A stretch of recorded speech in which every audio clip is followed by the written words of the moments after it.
I'm looking specifically at the RTE and disability because that's our last document in it, and I do want to sort of bring up the fact that there's been so much of data about the number of children with special needs that are there in the country, but ultimately they're all children.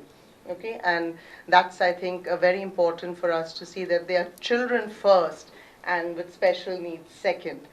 And in order to understand this whole scenario, I did speak about implications earlier. And I want to say that it's important to see the implications of what we put down in our documents. And in that connection, I'm going to look at how do we construct this idea of ability and disability. And what do our documents tell us that help us or actually, get into our minds and help us construct this whole idea of ability and disability. And to say that, I want to say that there's always in any conversation the tale itself. So let's take the RTE as the tale, the story that is being told. And there's the teller. The teller is the government telling you the tale about education. And the addressee is, depending on who you're looking at, it is not the children. It is not the teachers. It is the people, since we are looking at an electoral vote out here, as you said, Mr. Panda, that what will I get out of this whole document? And it's also the people who will administer the document. So when that happens, sometimes you lose focus of the children and the teachers who are actually the people who will implement this whole document. And that, I think, is the problem with the RT, because it addresses the policy implementers and the administrators. Also, we forget that, as I said earlier, that the National Curriculum Framework and the Framework for Implementation are the two documents that you have to keep in mind when you are looking at the RT. So when I speak now about the RT, I will actually speak about the Framework for Implementation and what it says about children with special needs. The idea of 25% as the disadvantaged group is now the main focus of the RT. People have forgotten everything else. It is, how will the 25% actually get into schools? And that's what's being talked about. So what is the impact of the policy on the child, and how does the policy actually reach the child, this RT? And if you think about it, it is because of the interpretation of these documents. And what does the Framework of Implementation interpret as an equitable quality education? Because that's what you're offering in the RT. An equitable quality education is a homogenized education. And I will argue, from the point of view from the challenged child, that a homogenized education actually discriminates against me. It doesn't give me an equitable quality education. Because what I need, say as a child with cerebral palsy, is not to go into a mainstream class. I need maybe a one-to-one.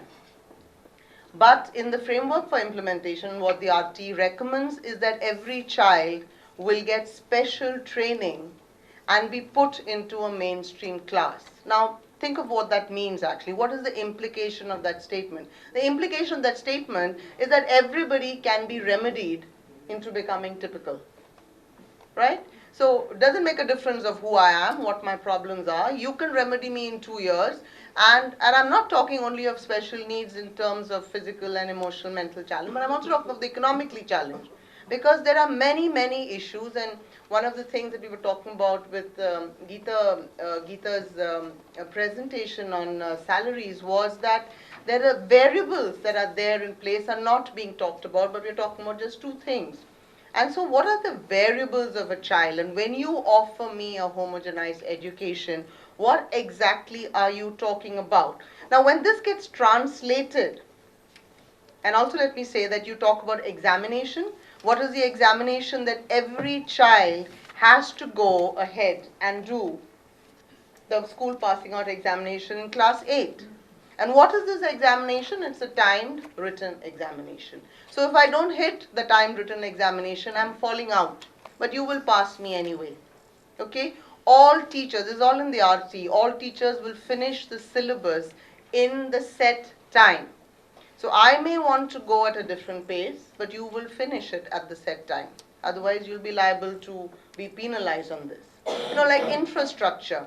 You say, okay, a ramp is there. I mean, I hope all of you know that when the description of the disadvantaged child was there in the RT, the first formulation, children with special needs were not part of the description, and special needs activists lobbied to get that description in. But when they changed, they put in special needs, but nothing else in the RT changed. So, of course, a ramp was put in, but I always say that the ramps in India are actually disability-causing ramps rather than, disability. The angles are like that, and nobody mentions angles in the RT or in the framework for implementation.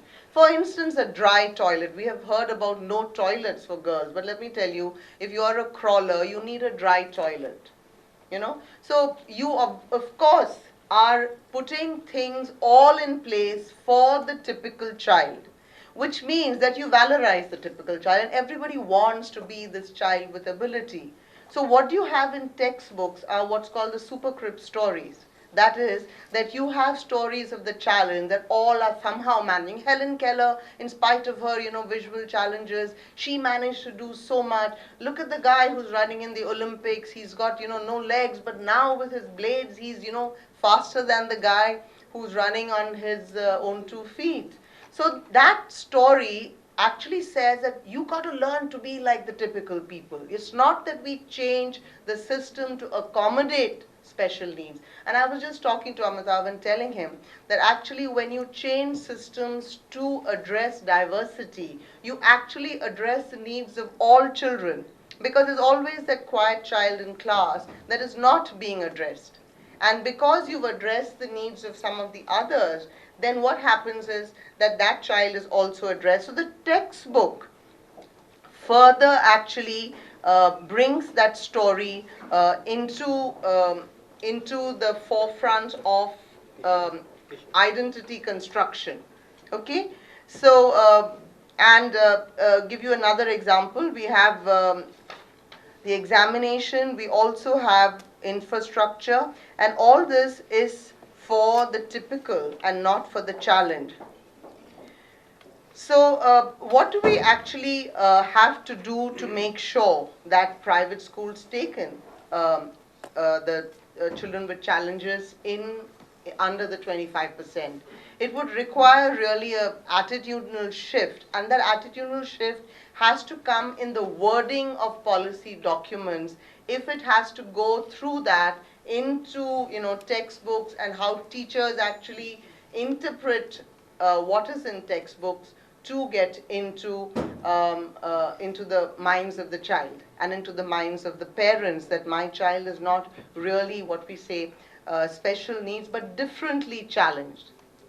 And that concept of diversity is what is required in the right to education, the understanding of the variety of children that are there, rather than the homogenization of offerings that is at the moment put forward in the RT.